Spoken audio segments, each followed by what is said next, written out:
Sweating to the truth, nothing but the truth. Put my hands on the Bible, y'all point me to the booth. Sweating to the truth. So Joe Biden says it's almost sinful to not allow transgender kids to have surgery. Transgender kids is a really harder thing. What's going on in Florida is, as my mother would say, close to sinful. I mean, it's just terrible what they're doing. It's not like, a kid wakes up one morning and says, I decided I want to become a man, or I want to become a woman, or I want to change. I mean, what are they thinking about here?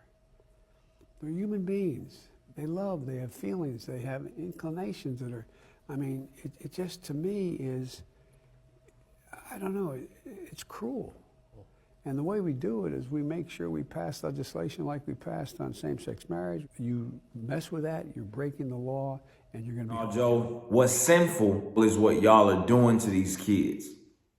The Bible says in Matthew chapter 18, verse 6, if any one of you who are to cause these little ones who believe in me to stumble, it will be better for him to tie a millstone around his neck and throw himself at the bottom of the sea to be drowned. This is truly breaking the law when you're going against a commandment of God. God will not be mocked. Whatever a man sow, that same thing he will reap. If kids can't drink liquor or smoke cigarettes before the age of 18 because of mental development, why would we allow children to take puberty blockers? Wouldn't they cause damage to their brain development as well? So what's any different? We truly don't know the consequences of these things. It's just we're experimenting with children and just seeing wherever it will go. And if it comes out successful, then they come out and say, look, this was successful. This is a good thing. But that's not really the case. I mean, I am just so proud of you, being just an amazing role model and embracing your truth, right?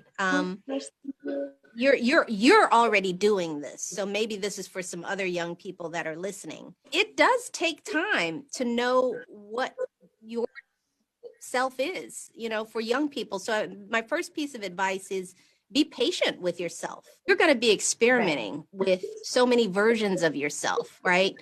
All young people are trying on different versions, different voices. They're learning more about their intellect. They're learning about what they love, what they're good at, what they like. This is the period of exploration. When you're a boy, your body knows that. It's biologically hardwired within you. When you're a girl, your body knows this. It's biologically hardwired within you. So to try to give these young bodies things or chemical substances that would stifle that process, that's a scary thing to do. Gotta be out your mind to think that this stuff is okay. It's literal experimentation. This is literal experimentation with children. There have been so many cases to where these procedures did not come out the way that the people expected, I'm assuming. But watch this video right here. At 16, the very first medical intervention I ever had was a double mastectomy. A few months later, I was then put on cross-sex hormones. I am now 21. I live with constant joint pain to the point that it is so bad that I have not been able to get out of bed to go to class some days. My vocal cords ache, my breasts are gone, and I will never know if I will be able to carry a child because there's a good possibility I'm sterile. You call this care. I could not consent to this due to both my age and my mental health conditions, yet you call this care.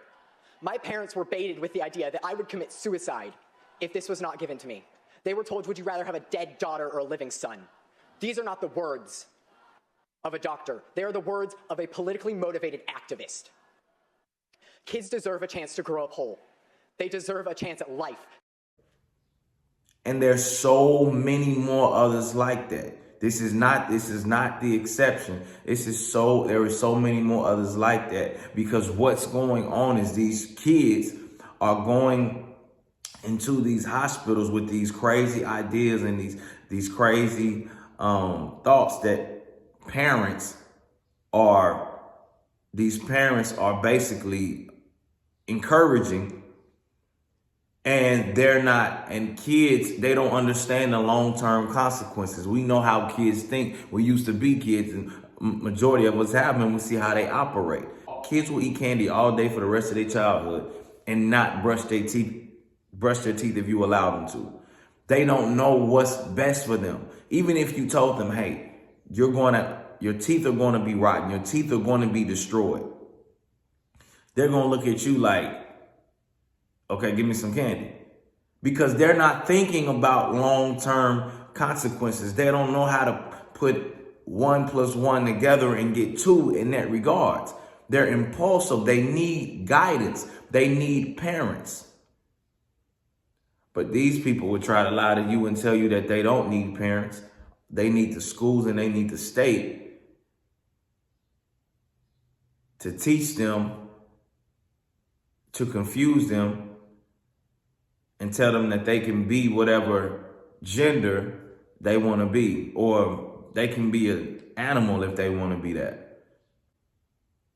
And if parents are not encouraging this, then parents are toxic to this behavior. These people crazy, man. Y'all need to pray for these people. We need to keep these people in prayer. We need to get these people out of office, away from the office, away from America as much as possible, for real.